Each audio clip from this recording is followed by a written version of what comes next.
मान लीजिए deep space में कहीं एक स्पेसशिप है और एक प्लैनेट भी। इन दोनों के बीच में कुछ डिस्टेंस है।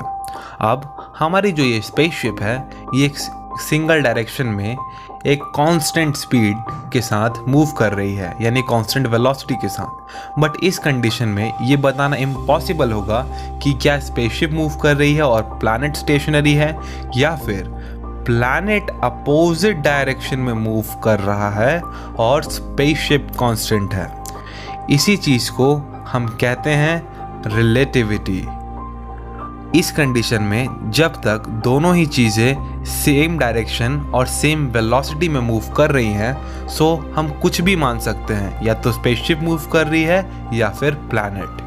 अब चलिए स्पेसशिप को ज़रा अंदर से देखते हैं। इसके अंदर एक इंसान है जिसके हाथ में एक बॉल है, और जब वो इंसान इस बॉल को फेंकता है सो इस बॉल की जो स्पीड है ये उस इंसान के लिए उतनी ही होगी जितनी ताकत से उसने इस बॉल को फेंका था, यानी जितना फोर्स उसने इस पे लगाया था। लेकिन अगर इस सेम चीज़ को अगर कोई इंसान एक प्लैनेट से बैठ के देख रहा हो सो उसके लिए बॉल की स्पीड बढ़ी हुई दिखेगी, क्योंकि उसमें स्पेसशिप की भी स्पीड ऐड हो चुकी है। यहाँ तक तो सारी बातें ठीक थी फ्रेंड्स, लेकिन प्रॉब्लम तब आती है जब एक्चुअल में उस इंसान के हाथ में हम एक लाइट का सोर्स दे देते हैं। अब जब हम उस लाइट को फायर करते हैं सो लाइट की स्पीड हमेशा सेम रहती है। उसे इस बात से अब फ़र्क नहीं पड़ रहा है कि वो किसी स्टेशनरी बॉडी से डाली गई है या फिर किसी मूविंग बॉडी से। इसी कारण की वजह से हम लाइट को एक स्पेशल टर्म देते हैं जिसका नाम है इनवेरिएंट। मतलब ये है कि लाइट की स्पीड पूरे यूनिवर्स में हमेशा कांस्टेंट रहती है, यानी कि सेम रहती है। यानी कि पूरे यूनिवर्स में हम कहीं पे भी चल जाएं लाइट की स्पीड हमेशा वहाँ पे इक्वल रहेगी। लेकिन इस चीज़ को हम अपनी डेली लाइफ में इसलिए नहीं देख पाते हैं क्योंकि लाइट की स्पीड इतनी ज़्यादा तेज़ है कि सिर्फ अपनी पलकें झपकाते हैं उतने में लाइट पेरिस से न्यूयॉर्क तक 6 बार ट्रैवल कर लेती है। इसी वजह से शायद दुनिया देखने का नज़रिया हमारे लिए हमेशा के लिए बदल के रह सकता है। स्पेशल थ्योरी ऑफ रिलेटिविटी का एक और आइडिया ये है कि कोई इवेंट एक इंसान के लिए हमेशा इंस्टेंटेनियस होगा और वहीं पे दूसरे इंसान के लिए वही इवेंट 2 अलग अलग टाइम्स पे होगा। अब इसे भी हम अपने उसी स्पेसशिप वाले एग्जांपल से समझते हैं।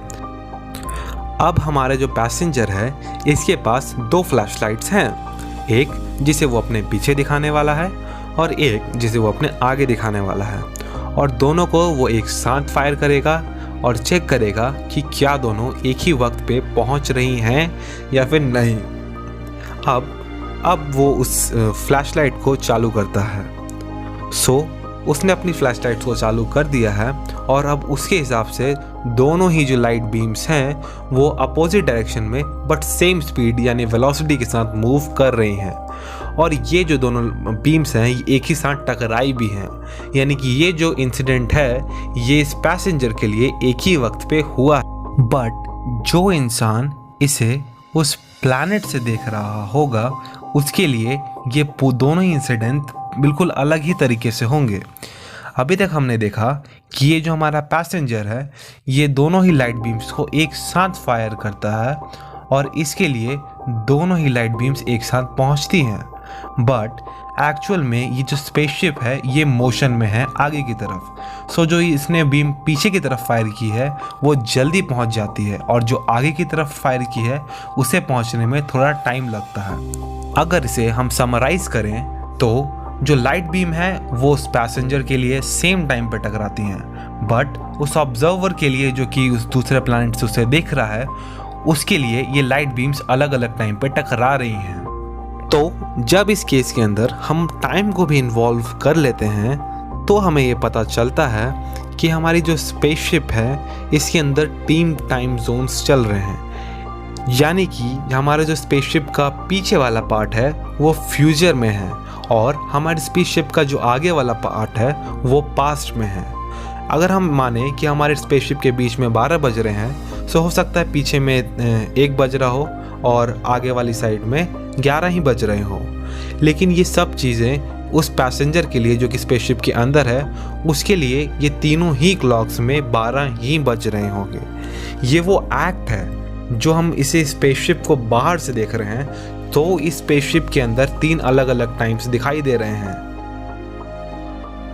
अगर इसे हम और जनरल सेंस में देखें तो हमें ये पता चलेगा कोई भी मूविंग ऑब्जेक्ट जब मूव करता है तो उसका फ्रंट वाला जो पार्ट होता है वो पास्ट में रहता है और पीछे वाला फ्यूचर में। यानी कि अगर उस स्पेसशिप के अंदर हम 2 सेम एज के लोग को डाल दें सो हमारे लिए जो इंसान आगे है वो जवान दिखाई देगा और जो पीछे है वो बूढ़ा दिखाई देगा। और इन्हीं सब चीज़ों की वजह से जन्म होता है एक और नेचुरल फिनोमेना का जिसे हम कहते हैं लेंथ कॉन्ट्रैक्शन। मतलब कि जो हमारी स्पेसशिप है वो पीछे तो फ्यूचर में है, यानी कि वो अपनी एक्चुअल पोजीशन से ज़रा सा आगे रहेगी, यानी आगे चलती हुई दिखाई देगी। और जो हमारा आगे वाला पार्ट है वो तो पास्ट में है, सो वो ज़रा सा पीछे दिखाई देगा। तो जब ओवरऑल लेंथ जो है वो स्पेसशिप की वो घटी हुई हमें दिखाई देती है। ये चीज़ तब भी होती है जब आप अपने कार को चला रहे होते हो, तब आपकी कार की लेंथ एक आधे न्यूक्लियस के रेडियस से कम हो जाती है, पर ये इतनी छोटी है कि हम इसे नोटिस भी नहीं कर सकते। अब अगर हमारी स्पेसशिप लाइट की स्पीड के 85% स्पीड से चलती है सो हमें उसकी साइज़ का सिर्फ आधा साइज ही दिखाई देगा।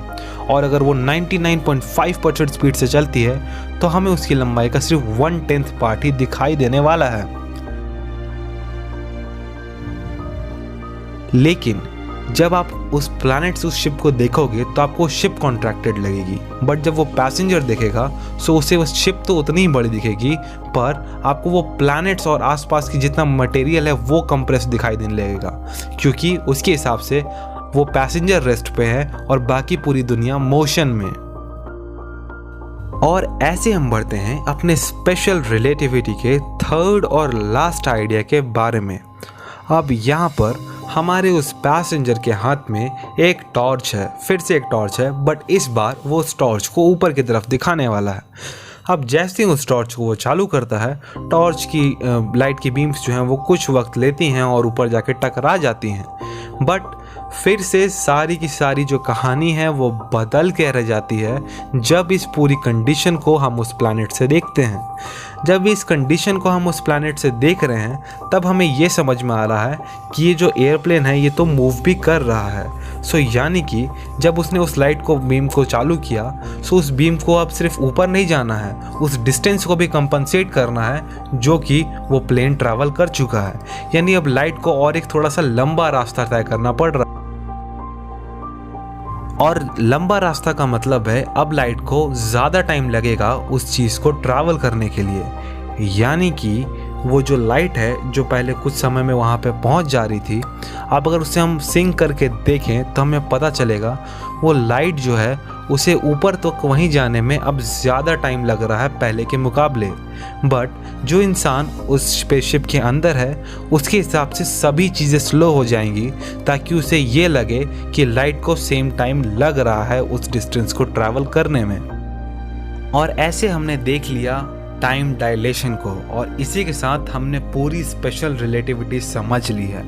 इन शॉर्ट अगर इसे हम समराइज़ करें तो जब कोई ऑब्जेक्ट बहुत तेज़ मूव करता है सो आगे उसका टाइम स्लो चलता है, पीछे टाइम फास्ट चलता है, ऑब्जेक्ट कॉन्ट्रैक्ट हो जाता है। सो वीडियो ख़त्म हो गई फ्रेंड्स। अगर वीडियो पसंद आई हो तो वीडियो को लाइक कर देना, चैनल को सब्सक्राइब कर देना, और यहाँ पे कुछ मेरे वीडियोज़ के सजेशन हैं जिसे भी आप ट्राई कर सकते हैं। Thanks for watching and see you again in the next video.